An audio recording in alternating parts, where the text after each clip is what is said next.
Hey everyone, and welcome to a serious conversation about where your personal leverage actually lives. Let's be real. How much of your daily bandwidth is wasted trying to manage other people's feelings about your life? You make a decision, to take a different job, to spend a night in, to drop a toxic friendship, and what's the first thing you feel? The pressure to explain. We're all conditioned to do it. We think providing context is polite. We think laying out our roadmap earns us respect.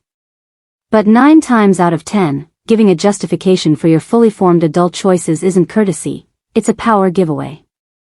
Every time you offer an unnecessary, defensive, or apologetic explanation, you are essentially submitting your life for public approval. You're inviting the judgment.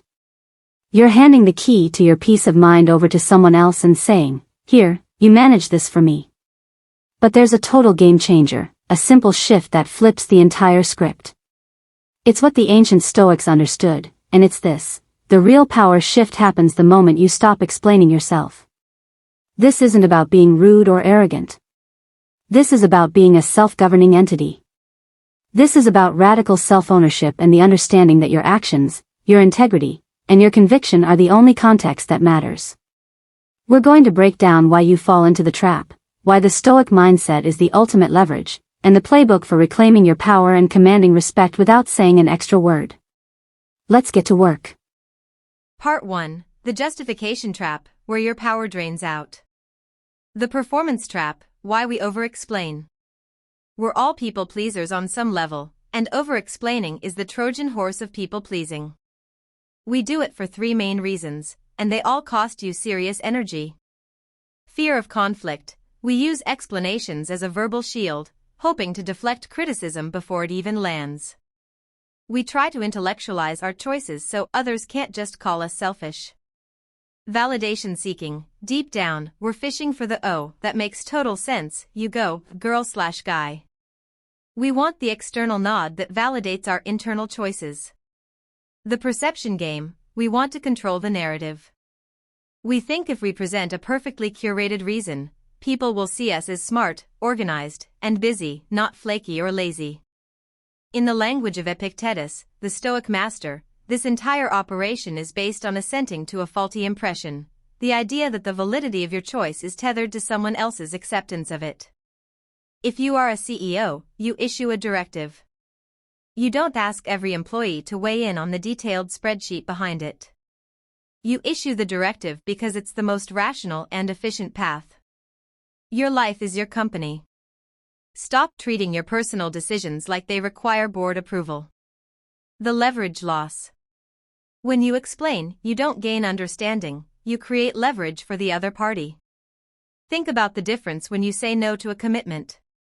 Version A, the explainer: "I can't do that happy hour because I've had a crazy week, and my dog needs grooming, and I really need to catch up on laundry, and if I don't get 8 hours of sleep tonight I'll crash tomorrow, so maybe next time?"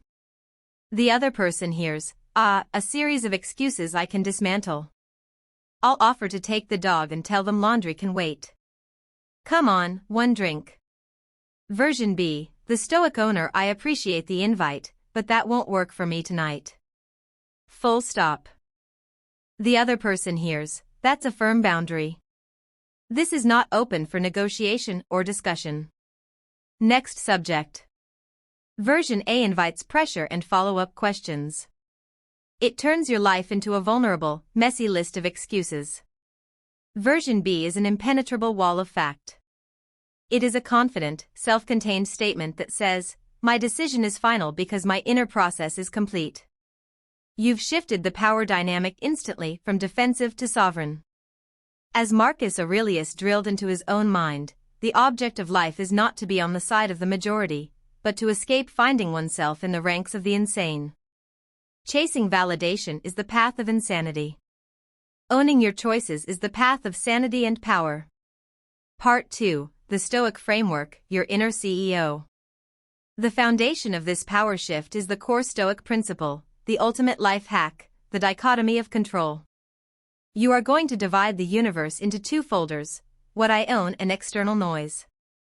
What I own, internals: your opinions, your judgment, your intentions, your actions, your effort, and your commitment to your personal code.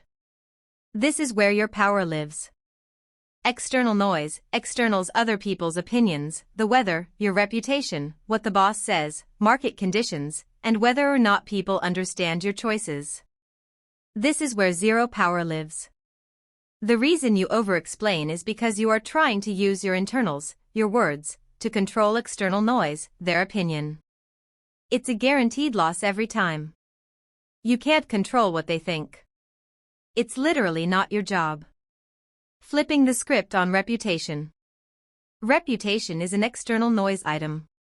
It belongs in the not my job folder.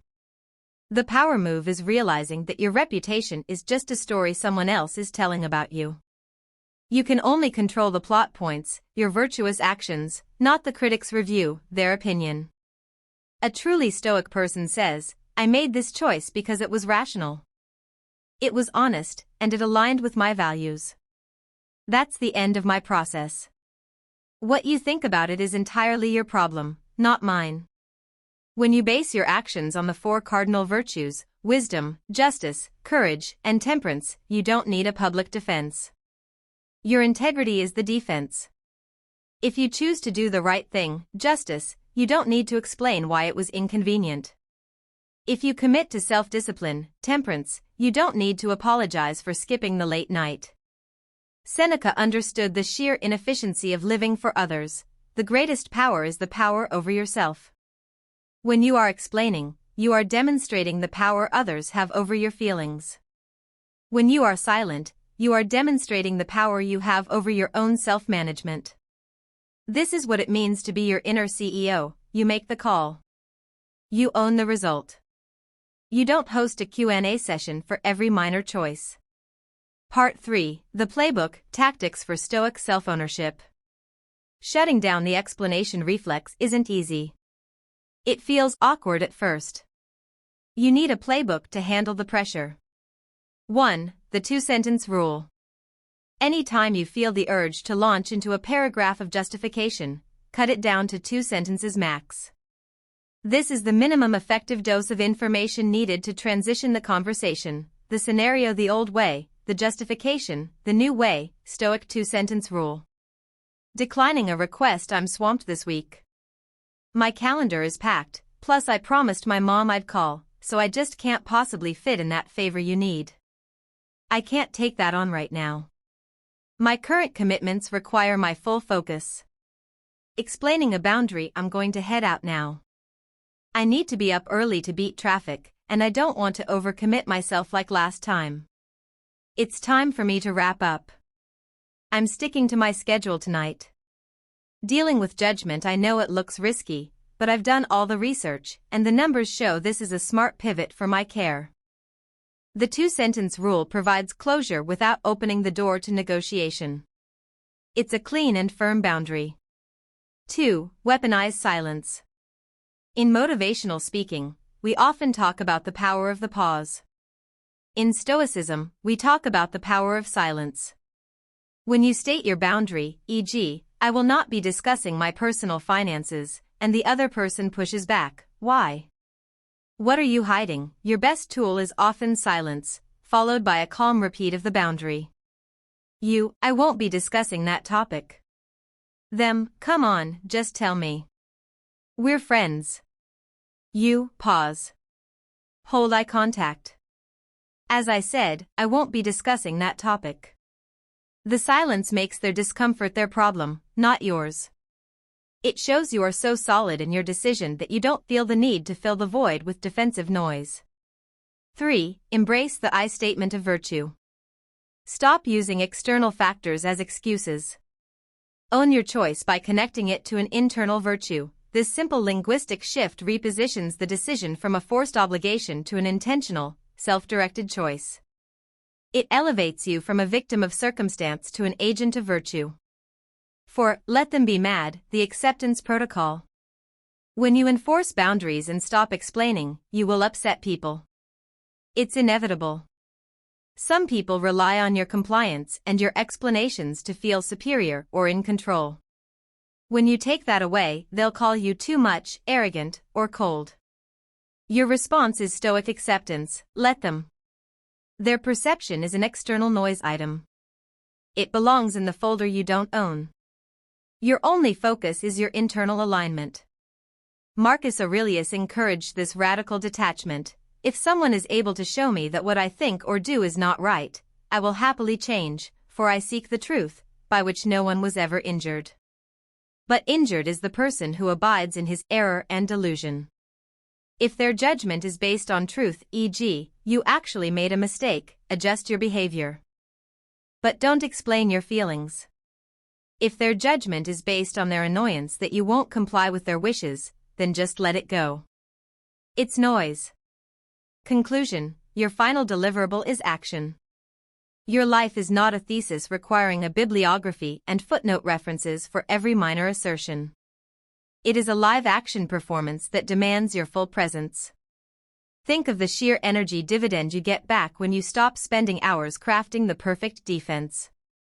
That energy is instantly freed up to go into doing the work, building the business, raising the family, or simply enjoying the quiet life you designed. The power shift we're talking about is not about getting other people to respect you. It's about making your decisions so sound and so rooted in your own rational self that external validation becomes totally unnecessary. Your final deliverable in life is your action, not your audience's applause.